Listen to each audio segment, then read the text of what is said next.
How long will your food store?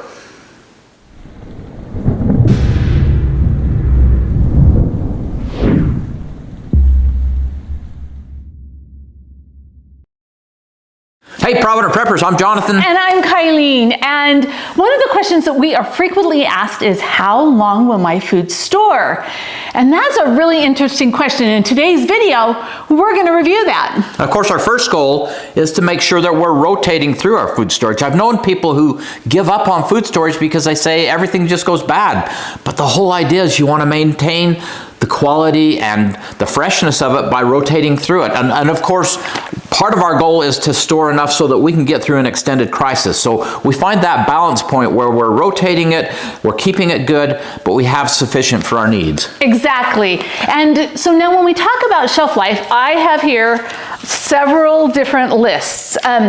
One is from my friend Forrest, and he's gone through and done a lot of research and looked at a lot of different things and has personal experience, and he's come up with his own list of how long things will last. This is another list, and I have no idea who actually published this, but it's a fantastic source. These two don't agree with each other. And then Wallaby, Wallaby Goods, they are experts. You know, they make Mylar bags and oxygen absorbers. And on here, they have a list of how long, roughly, you know, it'll say like 5 to 10 years, 10 to 20 years, but roughly how long something is going to store. And you know what? I don't agree with all the things on this list.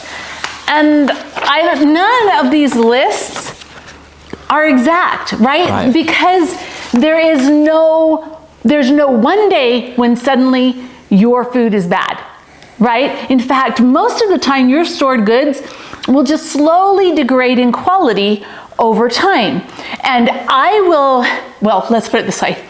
Jonathan will eat foods that are much older and lower quality than I'm willing to do. And so for him, a shelf life might be 30 years, but for me, it would be 20 years because of our taste preferences. Right. But most of the time, the food actually isn't going to go bad. So let's talk about 5 different facts that'll help you determine the shelf life of your food storage and extend it. Let's do this. Fact number 1, food doesn't actually go bad. And we talked about that just a little bit before, but I wanted to just talk about that a little bit more. Now, food, like in these cans, a lot of times we don't think of this as being food storage, and yet canned foods are one of the best food storage items you can have because you can buy it at the market and put it right on your shelf, and a lot of times they're things that you just use in your regular life, so it's easy to rotate them. Now, when these cans are manufactured, they're actually commercially sterile, and they've found cans that were 100 years old that were still safe to eat. Now, that doesn't mean that they had the nutrition that they needed or that they even tasted good. All of that's going to change. But there isn't just, when you have the best by date for a can, that doesn't determine when it's no longer safe. Now, one of the things that you want to look at is, you see, like this can, it's been dropped, it's dented. And so once that happens, you don't know that this can is still intact. So a can like this, I would use right when you got home from the grocery store, and I wouldn't store it in my long-term storage. So that's it. Fact number 1, food doesn't actually go bad. Okay, so that's not quite true. Food can go bad if it's not stored correctly. If the food in here has been exposed to the air, it absolutely can go bad. If you've got moisture in your long-term dry goods, they can go bad. But for the most part, it doesn't actually go bad. If you have an off color, off taste, off odor, if you see mold, don't eat it. Not gonna do that. Don't eat it, right? But for the most part, if you've done it right, you're not gonna experience any of that. Fact number 2, the quality of your food to start with is critically important. You don't want to get low quality foods and try and store them long term. The quality makes a huge difference. So ideally for long-term food storage, you want something that is low in moisture, 10% or less, and low in oil. So that's one reason why this is white rice, and I just bought this at the store yesterday. And it's going to store, well, we'll talk about the bag in a minute, but it has the potential to store for up to 30 years. However, if I have brown rice is highly nutritious for you, but it's higher in oils. And because of that, it will go rancid in storage and has a shorter shelf life. So that's really important. Select the right foods for long-term food storage. But also, if I were to leave this just in this bag and then 3 years later say, oh, I'm going to package it for long-term food storage, well, this is already degraded because of the package that it's in. We want to make sure that we start out with fresh foods that meet the good qualifications. Fact number 3, storage location makes a huge, massive difference. Your ability to store foods long-term depends on cool, dark, dry. Those are the 3 criteria that make the big difference. Cool, dark, dry. If you can achieve that, now not all of us can. We have to understand that we have to do the best we can, and sometimes it's not going to be ideal, but do the best you can. So for instance, if you store your food in a hot garage, say in Phoenix, you're going to take what could have been a 30-year shelf life and you're going to reduce it down to 3 to 5 maybe. And it's because of that extreme temperature. Heat is an absolute enemy to food storage. Cool is its friend. You know, they've done studies where they've taken seeds, and seeds that were stored every 10 degrees cooler doubled the shelf life of those seeds as far as them being viable. And the same things happens with food storage. Now, you don't want cans to freeze, right? The cans, it can compromise the seal. Or bottles. Or bottles. Yeah. But the grains, like, are just fine. It's good. It's fine for them to freeze and thaw and freeze and thaw. It's the container that will have an issue, but don't let your canned goods do that. So do the best that you can. If you don't have a cool basement, guess what? Underneath your bed at room temperature still gives you a longer shelf life than out in the garage. Because the stability is important too. So cool, dark, dry, and as stable as possible. Fact number 4, the container matters, and it matters a lot. So if I take this bag of rice and put it in my storeroom, it's going to degrade very quickly. There's oxygen in here. The plastic will allow for the oxygen to permeate it, right? It's susceptible to rodents, and there could be bugs in here. And when the bugs like to multiply and grow, and it can absolutely ruin your food storage. So this is not a good way for long-term. Could it be for short-term? Absolutely. If you're going to use this bag within a couple of months, don't worry about repackaging it. But if you want it to last longer, you need to repackage it. Now, this is kind of fun. We've got several different videos and posts that talk about how to store food inexpensively. Glass jars is a wonderful, wonderful way to store food. Right. John does have earthquake issues with it. Yeah, they are subject to breaking, and they do let some light in. They do, which will degrade it. So they need to be stored where they're going to be protected and protected from light. Now, in these 2 jars, these are freeze-dried foods, but you can totally do beans and rice and things like that. If you click the card in the corner, I'll take you to a post that will talk all about how to store in glass jars, repurposed glass jars that, like your spaghetti sauce came in. But I want to talk about these 2 in the shelf life. This is actually bison taco meat that my brother Nate made. I freeze-dried it. He made it. He has, his Instagram is hunter_precision. And he is an expert when it comes to making precision rifles. And he does that. But he goes hunting a lot, and so he made some bison for us. And because he doesn't have a freeze dryer and I do, he made these 2 big bags, and I was able to keep a quart jar of this freeze-dried for our family. Now, for the shelf life of this, I'd say it's probably going to be 10 years. It had some fat, when fat is the factor that's going to make it have a shorter shelf life.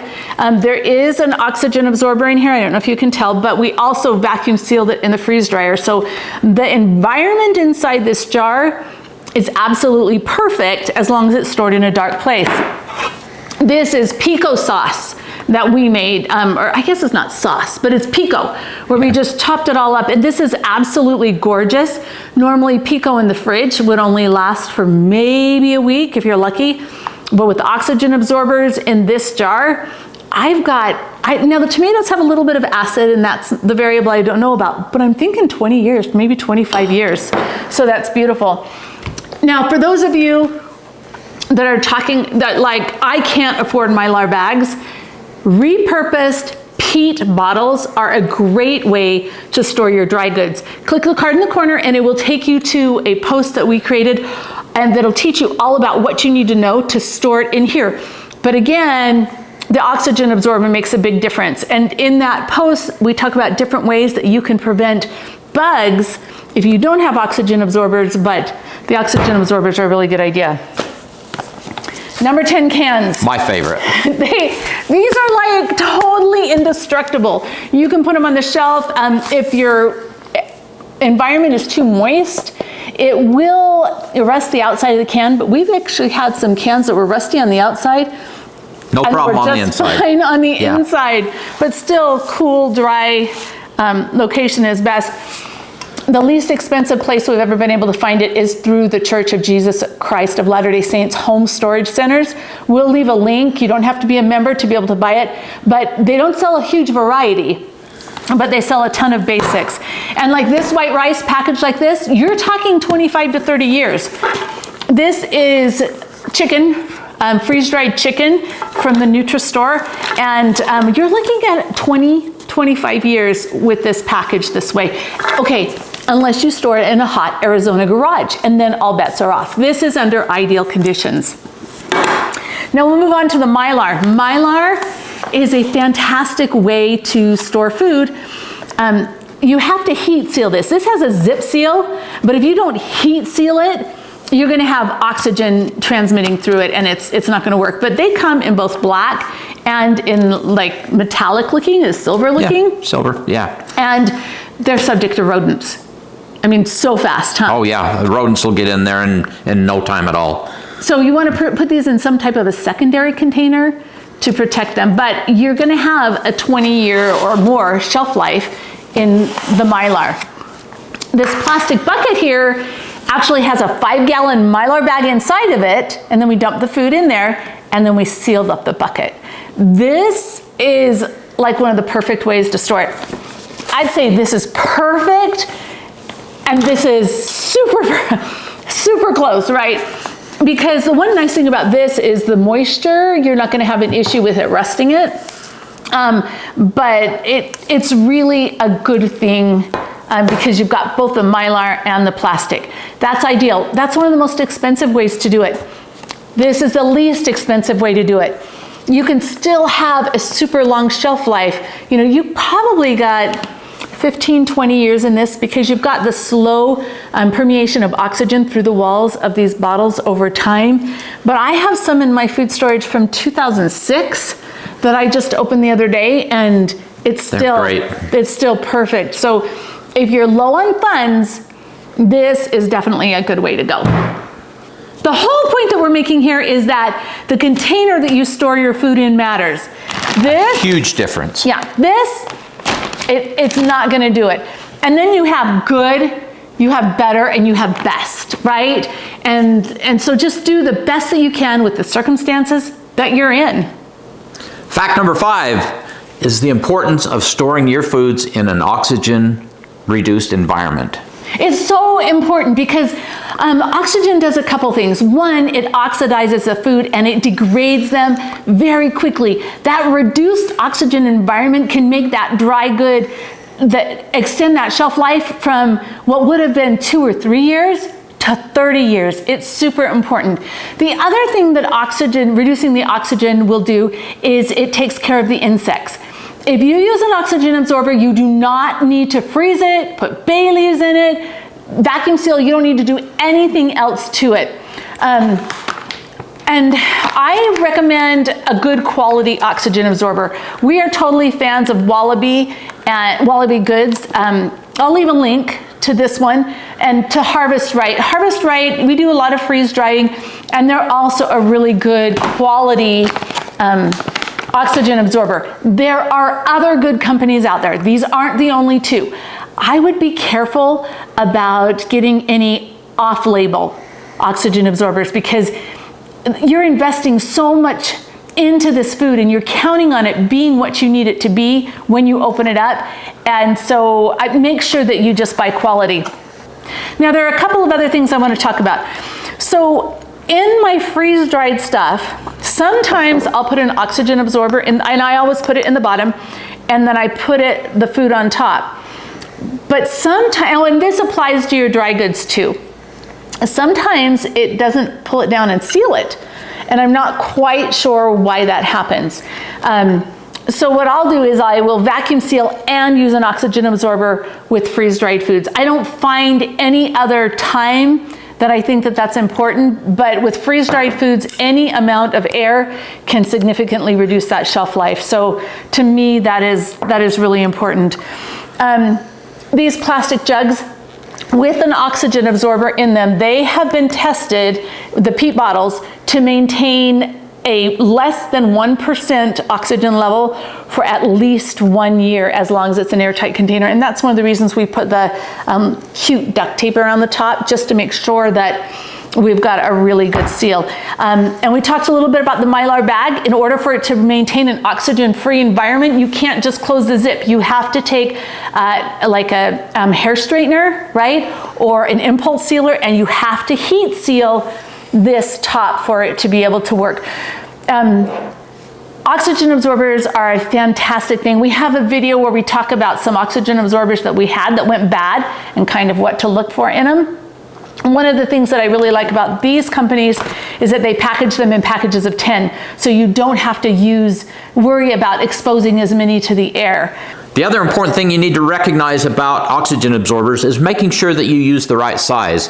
These come in a variety of sizes, usually 100, 300, 500, and then they have larger ones. But just make sure that you have the right size for the size of container that you're using. And I always like to oversize it. I just like that little bit of extra insurance. For the quart jars, you need about 100 cc. For the gallon, you need at least 300 cc. And what I like to do is I like to buy them all in one pack. I think this is a 500. Yeah, this one's a 500. And I'll put a 500 in here because I can oversize my oxygen absorber and it doesn't hurt anything. No. But that way I could use it if I'm doing this size or this size, and I make sure that I've got plenty of power for that oxygen absorber to do its job. One of the things that I think is cool with my freeze-dried foods when I oversize it is that I'll open it, use what I need, and then I'll close it back up, and that oxygen absorber will continue to work. Still has and it'll capacity, reseal it. Yeah, it's so cool. Yeah. So make sure that you store it in a reduced oxygen environment. However, if you put high moisture foods in a reduced oxygen environment, that is a recipe for botulism. So we're only talking about low moisture foods, and your target is 10% or less. And you don't want to use it with sugar or salt. Good point, good point. Or you end up with a brick. Yeah. So just a couple of little caveats there. Repackaging your food for long-term food storage does not have to be complicated or expensive. In fact, one of the reasons why we do some of these things is we repurpose our containers all the time. I buy this, I fill it. With the dry goods, I even reuse the lids. I'd never do that with wet pack, but I do with the dry. This was completely free. With these Mylar bags, what we'll do is when we use them the first time, we will cut the top off, and then we'll wash them out, let them dry, and then we seal it again. And every time, this bag is going to get smaller and smaller and smaller, but it enables us to use our resources to the very best way that we can, and it makes it more affordable. And we really encourage you to go out and get some food. Right now, things are looking a little dicey in the world. It just pays to have some storage, so let's just do that. Now for the question of the day. What do you do to extend the life of your foods? Comment below. And thanks for being part of the solution.